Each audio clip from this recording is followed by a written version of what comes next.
Hoje queremos conversar sobre desobediência civil, porque isso tem a ver muito com o tempo que vivemos, principalmente quando muitas pessoas questionam decisões das autoridades, muitas vezes decisões judiciais que são injustas, ou leis que são feitas que nós sabemos que elas são ruins, são para prejuízo do povo, ou aquelas pessoas que deveriam trabalhar em prol da sociedade, na verdade estão buscando o próprio bem. Então, desobediência civil precisa ser colocado dentro de uma perspectiva bíblica. Vamos começar definindo desobediência civil para a gente compreender todo esse contexto. Então, desobediência civil é uma recusa consciente e pacífica de obedecer a leis, a regras ou ordens de um governo ou de uma autoridade, como uma forma de protesto contra algo considerado injusto ou imoral. E nós poderíamos incluir aqui considerado antibíblico. Então, por um lado, eu posso afirmar que aquilo que não é ilegal, imoral, antiético e antibíblico, por que não? Ou seja, se não está encaixado nesses itens, eu posso fazer. Mas também eu posso olhar o contrário. Aquilo que é ilegal, aquilo que é imoral, aquilo que é antiético e aquilo que é antibíblico, eu devo evitar e eu devo confrontar. Então, voltando à questão da desobediência civil, geralmente é realizada de maneira não violenta, porque é uma resistência pacífica e ela visa chamar a atenção para questões sociais, políticas, legais, abusos que possam estar acontecendo, mas não usando a força, sem o uso da força. O fato é que quem age assim precisa estar disposto a arcar com as consequências dessa desobediência, porque todas as nossas ações, elas têm consequências. Cada decisão que nós tomamos é sempre uma semente e ela vai dar fruto mais cedo ou mais tarde. João Batista, por exemplo, foi autêntico. Ele confrontou o pecado de Herodes e ele arcou com as consequências da sua posição, do seu posicionamento de apontar o erro e o pecado da autoridade que governava ali aquela região. Por isso ele foi preso e depois decapitado. Há um exemplo histórico de desobediência civil. Nos Estados Unidos, o movimento pelos direitos civis, capitaneado por Martin Luther King Jr. Quando nós olhamos para a história ali, nós vemos que um grande movimento aconteceu nos Estados Unidos para recuperar a dignidade, os direitos civis dos negros, que eram tolhidos pela sociedade, pelas leis daquela época. Então, a não violência foi a forma que eles usaram para articular uma luta para que pudessem recuperar esses direitos ou estabelecer esses direitos. Então, por exemplo, o que eles fizeram? Luther King liderou uma série de protestos, marchas em várias cidades norte-americanas contra a segregação racial, contra as leis que existiam naquela época que discriminavam as pessoas, para tentar de alguma forma mudar as leis em favor dos negros. As consequências que eles tiveram foi, por exemplo, uma passageira, a Rosa Parks, ela se recusou a ceder o seu lugar num ônibus porque os negros só podiam sentar nos últimos assentos, mas ela não quis fazer isso, ela foi e sentou na frente.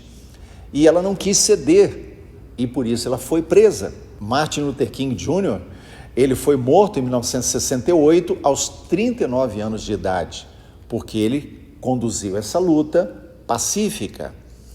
Para nós entendermos Romanos capítulo 13, pode soar estranho dentro desse contexto, porque afinal de contas, Romanos 13 nos fala que toda autoridade é constituída por Deus, e nós devemos nos sujeitar à autoridade, porque aquele que resiste à autoridade, não resiste à autoridade humana, resiste a Deus. Então, como é que nós podemos honrar a autoridade, obedecer à autoridade e, ao mesmo tempo, trabalhar ou atuar com desobediência civil. A questão é que para nós, crentes, e isso a gente precisa ter em mente, não é uma questão de escolher o que é justo ou injusto. Lembre-se que a árvore do conhecimento do bem e do mal acabou contaminando a capacidade do ser humano de discernir o que é bom, o que é mal, o que é justo, o que é injusto. Só Deus pode determinar essas coisas. Então, o ponto central para o crente não é desobediência civil, não é lutar contra uma injustiça desobedecendo à autoridade. A questão é mais profunda do que isso. Então, por exemplo, vamos citar alguns exemplos. Alguns países, eles são fechados e não apenas isso, eles perseguem aqueles que professam a fé cristã. Ora, nesses países, eles são proibidos, os cristãos são proibidos de se reunir, de ter Bíblia, de pregar o Evangelho, de testemunhar da sua fé para outras pessoas. No entanto, esses cristãos, eles pregam o Evangelho, quando eles podem, eles estão juntos, de forma escondida, mas eles se encontram, se reúnem, e eles, quando podem, testemunham da sua fé para outras pessoas. Ora, fazer essas coisas escondido não seria uma forma de desobediência civil? É aí que nós paramos para pensar. Romanos 13 nos diz da autoridade da submissão. Toda autoridade procede de Deus, pertence a Ele. Então existe uma hierarquia de autoridade. Existe a autoridade, vamos colocar de uma forma generalizada, a autoridade civil. Vamos colocar aqui um presidente, um juiz, enfim, autoridade civil. Acima dessa autoridade está a autoridade de Deus. Porque Romanos capítulo 13 diz que toda autoridade procede de Deus. Então a autoridade humana, ela só está exercendo essa autoridade porque Deus concedeu essa autoridade. Então existe uma autoridade maior. Ora, se a autoridade menor, ela está mandando você desobedecer a autoridade maior, você então fica com quem? Com a autoridade menor ou com a autoridade maior? Ficamos com a autoridade maior, a fonte da autoridade, que é o próprio Deus. Por isso Jesus fala lá em Mateus capítulo 28, toda autoridade me foi dada no céu e na terra. Toda autoridade está com Jesus. Então você vai obedecer àquele que é a maior autoridade, que é o próprio Deus, que é o próprio Jesus. Um outro exemplo que nós podemos ter é do irmão André, da missão Portas Abertas. Durante o período da chamada Guerra Fria, ele contrabandeava Bíblias para os países fechados. E ele estimulava os irmãos perseguidos desses países a continuarem lendo a Bíblia, mesmo quando nesses países havia a ordem de não ler a Bíblia e de não poder professar sua fé. Um outro exemplo que eu posso citar é o Watchman Nee. Ele foi perseguido pela sua fé em plena revolução cultural comunista da China. Ele ficou preso por cerca de 20 anos. Muitos prisioneiros, muitos soldados, muitos guardas acabaram convertidos, porque na prisão ele testemunhava da sua fé. Contam que ele então teve a sua língua cortada, os seus olhos perfurados, para que ele não testemunhasse da fé. Ele não tinha como evitar, ele tinha que compartilhar a sua fé, ele não podia obedecer a ordem de não pregar o Evangelho, e mesmo naquele estado lamentável que ele ficou, com a língua cortada, com os olhos perfurados, as pessoas se convertiam na prisão. O profeta Jeremias, na Bíblia, ele anunciou o juízo de Deus sobre o povo, por causa do pecado do povo. E o que o rei fez? Mandou prender Jeremias, colocou ele num tronco, colocou ele num calabouço. Mas Jeremias, ele não conseguiu se conter, ele tinha que pregar o Evangelho.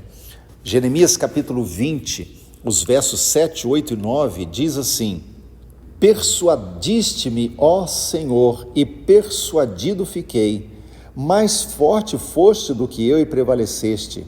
Sirvo de escárnio todo dia, cada um deles zomba de mim, porque sempre que falo tenho de gritar e clamar violência, destruição, porque a palavra do Senhor se me tornou um opróbrio e ludíbrio todo dia. Quando eu pensei, não me lembrarei dele e já não falarei no seu nome, então isso me foi no coração como fogo ardente, encerrado nos meus ossos, já desfaleço de sofrer e não posso mais. O que está acontecendo com Jeremias? Ele está sendo perseguido porque ele exercia o seu ministério profético. O rei não queria que ele profetizasse, ele continuou profetizando porque era Deus mandando ele profetizar. Ele vai parar numa prisão e ele chega a um momento de desespero em que ele diz, eu não vou mais falar essas coisas, mas aquilo era dentro dele como um fogo que ardia e ele diz, eu não posso me conter, eu não posso deixar de falar. Por quê? Porque a ordem de Deus está acima da ordem de qualquer autoridade. Então, quando nós olhamos para isso, nós precisamos ter em mente a diferença entre o cristão e a desobediência civil.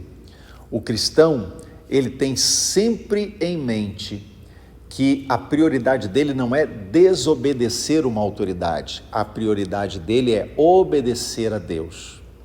A desobediência civil, ela traz consigo no próprio nome essa definição, desobediência, e toda desobediência é ruim. Então, o foco do cristão não é desobediência, o foco do cristão é obediência a Deus e a sua palavra. Nós somos chamados a amar o que Deus ama, a odiar o que Ele detesta.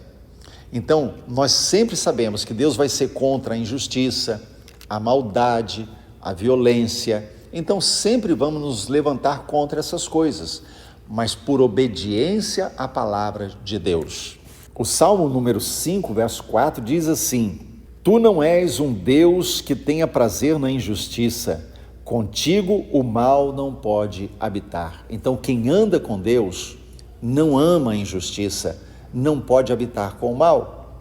Um outro texto é de Romanos capítulo 2, os versos 6 a 8, que diz que Deus retribuirá a cada um conforme o seu procedimento.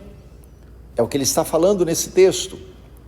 Apocalipse capítulo 21, verso 8 diz, Quanto, porém, aos covardes, incrédulos, abomináveis, assassinos, impuros, feiticeiros, idólatras, todos os mentirosos, a parte que lhes cabe será no lago que arde com fogo e enxofre, a saber, a segunda morte, daqueles que são desobedientes. E por último o texto de Efésios capítulo 5, verso 6, que ele diz, Ninguém vos engane com palavras vãs, porque por essas coisas vem a ira de Deus sobre os filhos da desobediência. Então, tudo que leva à desobediência desagrada a Deus. Por isso, o foco do cristão não é desobedecer, o foco do cristão é obedecer a Deus e a sua palavra. Toda lei injusta, toda lei imoral, toda lei antibíblica, ela deve ser combatida, ela deve ser confrontada, e isso é legítimo, mas sempre na perspectiva da obediência de Deus. Veja, por exemplo, Saul, ele se afastou do Senhor, o seu coração se endureceu, ele permitiu que o seu reino fosse contaminado pela sua desobediência e Deus o rejeitou. Mas mesmo quando Deus tinha rejeitado Saul e ele ainda estava no cargo como rei, Davi continuou chamando Saul de meu Senhor, meu Pai. Isso mostra que Davi olhava para Saul e o honrava porque ele estava numa posição de autoridade. Davi não desonrou Saul em momento algum. Então, ser contra uma lei ou uma ordem injusta não nos autoriza a desonrar a autoridade. O que nós precisamos entender é que mesmo a autoridade que esteja fazendo algo que seja imoral, ilegal, injusto, antibíblico, precisa ser honrada, porque é Deus quem trata com autoridade. O nosso papel é obediência a Deus. Se Deus nos manda profetizar contra, profetizamos. Se Deus nos manda marchar, marchamos. Mas sempre olhando na perspectiva de obedecer aquilo que é a vontade de Deus. Então, discordarmos de algo ilegal, injusto, imoral, não é desculpa para desonrar a autoridade, para desobedecer a autoridade, burlar uma lei que você não goste. Biblicamente, é opor-se a uma autoridade que está exigindo de nós violar a vontade de Deus. Então, se a ordem da autoridade, se a lei, ela nos manda ir contra a palavra de Deus, a nossa fé em Cristo, somos autorizados a ficar com a palavra de Deus e não com a autoridade. Aí nós entendemos, não é desobediência civil, mas obediência ao Senhor, custe o que custar.